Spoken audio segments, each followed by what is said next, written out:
Selamat datang kembali. Kita langsung aja ya membahas materi kiriman Anda.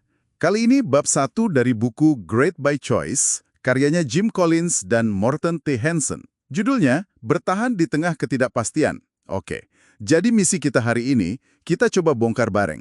Kenapa sih ada perusahaan yang bisa sukses gila-gilaan, justru pas kondisi dunia lagi, ya gitu deh, penuh gejolak, gak pasti, sementara yang lain malah jatuh. Siap kita kupas? Siap banget. Ini sumber yang menarik loh, karena basisnya riset 9 tahun. Ya. Mencoba jawab pertanyaan mendasar itu tadi, soal ketidakpastian itu kan ya kayak gravitasi lah, fakta hidup, nggak bisa dihindari. Buku ini juga nggak mencoba jadi dukun, nebak masa depan gitu, nggak. Fokusnya lebih ke apa sih yang bedain perusahaan 10X ini, istilah mereka ya, buat yang kinerjanya 10 kali lipat di atas rata-rata industrinya, ketika mereka sama-sama ada di lingkungan yang ekstrim sama pesaingnya. Nah, itu dia pertanyaan kuncinya. Kok bisa gitu ya, ada yang jaya di tengah kekacauan? Dan, riset ini langsung kayak nyentil mitos-mitos umum gitu loh. Ternyata, sukses itu bukan cuma karena pemimpinnya visioner, berani ambil risiko gede, atau paling inovatif. Bukan cuma itu. Contohnya Southwest Airlines deh. Itu kan industrinya wah jungkir balik terus. Ada syok harga minyak, deregulasi, resesi, bahkan, ingat kan tragedi 911? Tapi, investasi di Southwest itu malah naik 63 kali lipat dibanding pasar saham biasa selama 30 tahun. Gila kan? Padahal maskapai lain banyak yang bangkrut. Apa coba rahasianya? Ya, nah, metode risetnya itu yang bikin menarik. Mereka nggak cuma lihat si jagoannya aja, si 10X kayak Southwest itu, tapi dibandingin langsung head to head sama perusahaan pembanding. Yang punya peluang mirip, kondisi awalnya mirip, bahkan modal bisnisnya kadang mirip, tapi hasilnya ya gitu deh, nggak sesukses itu. Contohnya Pacific Southwest Airlines, PSA. Itu kan model bisnisnya bahkan dicontoh sama Southwest. Kontras ini nih yang ngebuka mata, apa sih faktor bedanya? Nah, bab 1 ini ngasih gambaran awal soal 3 perilaku inti pemimpin 10X. 3 perilaku inti ya? Apa aja tuh? Bisa di-spill dikit? Oke, yang pertama itu disiplin fanatik. Nah, tapi jangan bayangin kaku kayak robot ya. Ini lebih ke konsistensi yang luar biasa. Konsisten sama apa? Sama nilai-nilai inti, sama tujuan jangka panjang, sama standar kinerja tinggi. Mereka nggak gampang goyah cuma karena lagi ada tren baru atau tekanan dari luar. Nggak ikut-ikutan arus gitu. Disiplin fanatik, kedengarannya agak kaku ya. Nanti malah nggak bisa adaptasi dong. Gimana bedanya sama keras kepala aja? Pertanyaan bagus itu.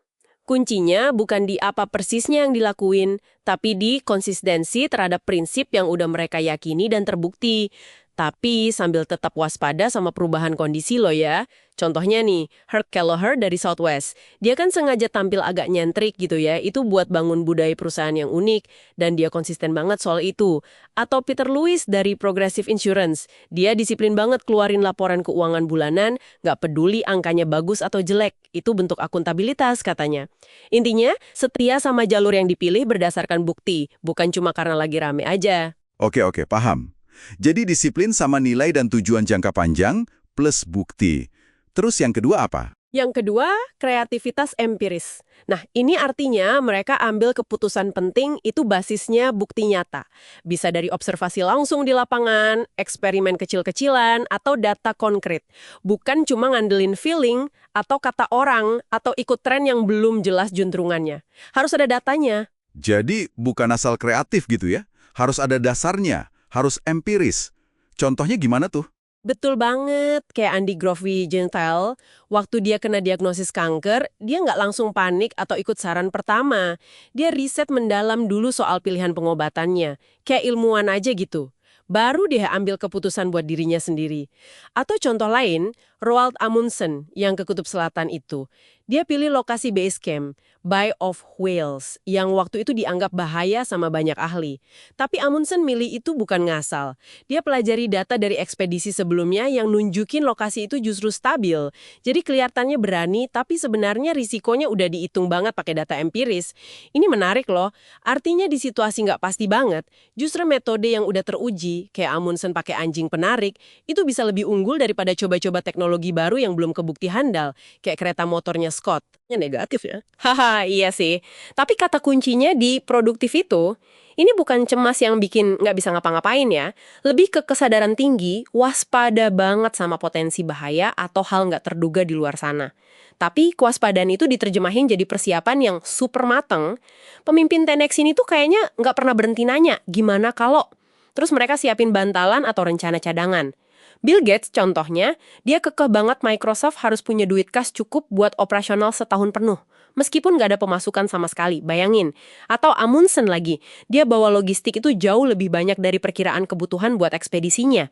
Jadi mereka emang kayak waspada berlebihan, tapi itu mendorong aksi nyata buat ngurangin risiko. Jadi ketiga perilaku ini, disiplin fanatik, kreativitas empiris, sama paranoia produktif, kayak nyambung semua ya. Paranoia bikin cari bukti empiris, terus butuh disiplin buat nyiapin semuanya. Tepat sekali. Kayak satu paket gitu. Dan di balik semua itu, ada fondasinya lagi. Namanya ambisi level 5. Ini dorongan kuat, tapi bukan buat diri sendiri. Bukan buat jadi terkenal atau kaya raya pribadi. Tapi buat sesuatu yang lebih besar. Bangun perusahaan hebat, capai misi yang luar biasa, yang berkelanjutan. Contohnya, Dan Miller dari Biomed. Gajinya tuh relatif kecil loh dibanding CEO sekelasnya, tapi dedikasinya buat perusahaan itu gila-gilaan. Atau Gordon Moore di Intel. Orangnya rendah hati banget tapi visinya soal revolusi mikroelektronik itu raksasa. Wah, kisah Amundsen lawan Scott yang ke Kutub Selatan itu bener-bener jadi analogi pas banget ya buat semua konsep ini. Amundsen, persiapan mateng, itu paranoia produktifnya, pakai metode teruji dari riset kreativitas empiris, terus disiplin jaga kecepatan jalan, disiplin fanatik. Scott kebalikannya. Kurang siap, kayak gambling pakai teknologi baru yang belum teruji, logistiknya mepet banget. Hasilnya, ya kita tahu, tragis buat Scott. Ini jelas bukan soal nasib, tapi soal pilihan perilaku. Persis. Itu inti banget dari bab pengantar ini. Kita mungkin nggak bisa ngontrol atau nebak ketidakpastian dunia ini mau gimana. Tapi kita bisa banget ngontrol respons kita. Kita bisa milih buat bangun ketahanan, buat menciptakan sukses, lewat perilaku yang tepat. Pemahaman ini tuh harusnya ngasih semacam ketenangan ya. Bukan karena dunianya jadi gampang ditebak, tapi karena kita jadi tahu ada cara buat lebih siap ngadepinnya. Dan prinsip ini relevan banget loh buat Anda semua, di semua aspek hidup, nggak cuma buat bisnis aja. Jadi, apa artinya semua ini buat Anda yang lagi dengerin? Bab ini kayak ngasih tahu kita ya, kunci sukses di dunia yang sering gonjang-ganjing ini tuh bukan cuma soal inovasi liar atau modal nekat doang, tapi kombinasi yang kuat antara disiplin yang teguh sama tujuan dan nilai, kreativitas yang pijakannya jelas di bukti nyata, sama kesiapan paranoid buat ngadepin skenario terburuk sekalipun. Mungkin sebagai penutup ya, ada pertanyaan refleksi nih dari bab 1 yang bisa Anda bawa pulang. Dari 3 perilaku inti 10X tadi, disiplin fanatik, kreativitas empiris, sama paranoia produktif, kira-kira mana nih yang udah jadi kekuatan Anda? Terus mana yang kayaknya, perlu dikembangin lagi? Mungkin ada satu langkah kecil aja yang bisa Anda coba lakuin minggu ini buat mulai bangun perilaku itu. Coba direnungkan. Oke deh. Terima kasih banyak sudah menyimak kupasan mendalam kita kali ini. Semoga ada percikan wawasan baru ya yang bisa Anda pakai. Sampai jumpa di sesi berikutnya.